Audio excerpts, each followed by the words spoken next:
cuestión, y saludos al colega Rafael Jerez, abogado, y también a Ricardo Stout.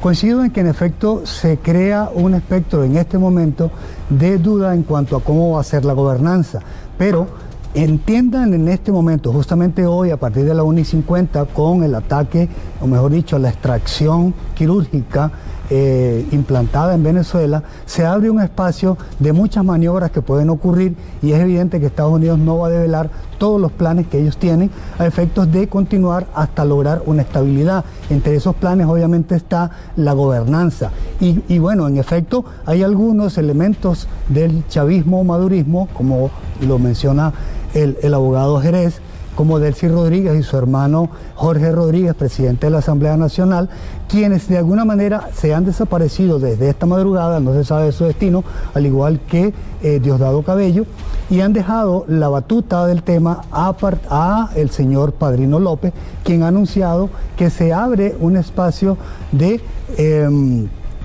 un decreto de estado de excepción, es decir, para habilitar a las Fuerzas Armadas que tomen las calles y que impidan cualquier tipo de manifestación, así sea de celebración o de protesta o de tomarse la casa presidencial, etcétera. Ese estado de excepción es muy diferente al estado de consternación que fue decretado hace 4 meses atrás por la Asamblea Nacional para permitir que la ciudadanía saliera a la defensa de lo que ellos llamaban la invasión de Estados Unidos o la invasión del imperio. Esa invasión ellos la concebían como iba a ser de alguna manera desastrosa, y por eso prepararon sus fuerzas militares o lo que quedan de ellas. También prepararon a la milicia bolivariana conformada con ex reservistas y otras personas que se incorporaron, y súmele los colectivos venezolanos, que aquí en Honduras ya también son conocidos. Esas 3 facciones militares, o en todo caso paramilitares, armadas con armas de la República, armas largas,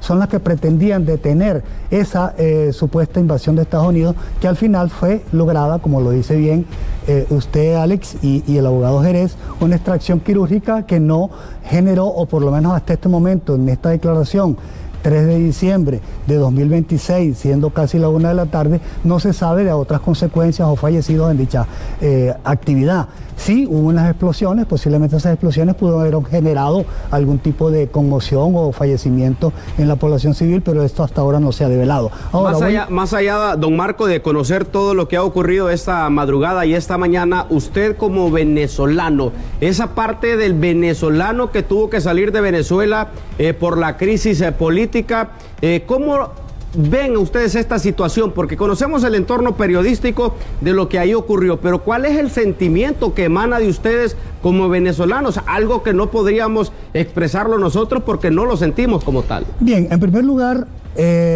para complementar anterior y a la vez responder directamente a su pregunta, es que se recupere la normalidad. ¿Y cuál es la normalidad? El 28 de julio de 2024 hubo unas elecciones en la cual se dio como ganador por más del 70% al señor Edmundo González Urrutia.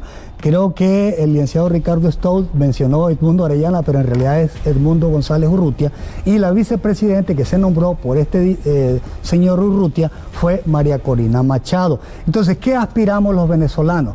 Más allá de cualquier aspiración personal, aspiramos que se respete esa decisión del 70% del padrón electoral manifestado en el 2024, el 28 de julio, para que sean ellos quienes tomen la regente en el país o la gobernanza en el país. Si luego de eso ocurre alguna otra circunstancia como la mencionada o que se expresó por allí por el presidente Trump, que no es apreciada por los venezolanos, yo pongo en duda que eso sea así. No sé si es un problema de traducción o en efecto fue lo que quiso decir, y si fue lo que quiso decir, me parece que obedece más a una estrategia que a una decisión, porque la decisión debe ser respetada y los venezolanos deseamos que sea así. Por eso fuimos a las urnas a votar. Yo inclusive lo hice aquí en Tegucigalpa, estoy habilitado para votar acá en la embajada, y muchos otros que están fuera del país también lo hicieron. Entonces esa es la primera aspiración. La segunda aspiración, ¿cuál es? Que se normalice la circunstancia, y esa normaliza va a venir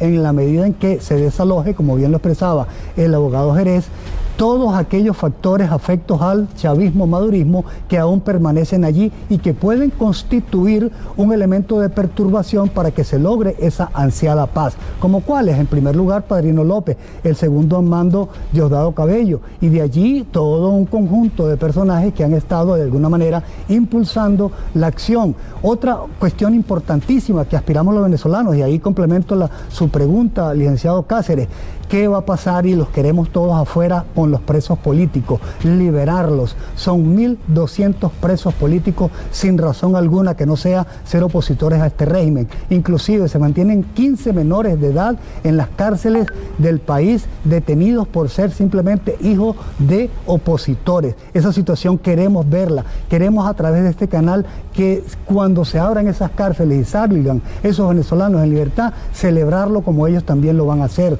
Otro que queremos, otro aspecto importantísimo que queremos es el retorno, y ahí usted lo mencionaba, como los que estamos afuera, posiblemente los que, como en mi caso, ya estamos de alguna manera estabilizados en algún país, va a costar un poco más, pero eso no limita a que tengamos la aspiración de regresar a nuestro país, como quiere regresar todo migrante. Yo estoy seguro que en Honduras, con más de 40 años de migración, hay muchos que quieren regresar a su terruño, a disfrutar su gastronomía, etcétera, a vivir, a invertir, a lo que sea. Nosotros con 8 millones, 9 casi, de venezolanos fuera del país, queremos retornar, y nuestra migración es novedosa, es del 2020 para acá, son 6 años, empieza ahorita, este 2026, con esa cantidad de migrantes. En algún momento llegó a tocar 10 millones, pero como ha habido deportaciones y también regresos y expulsiones de Chile, de Perú, de Colombia, etcétera, anda alrededor de los 9 millones.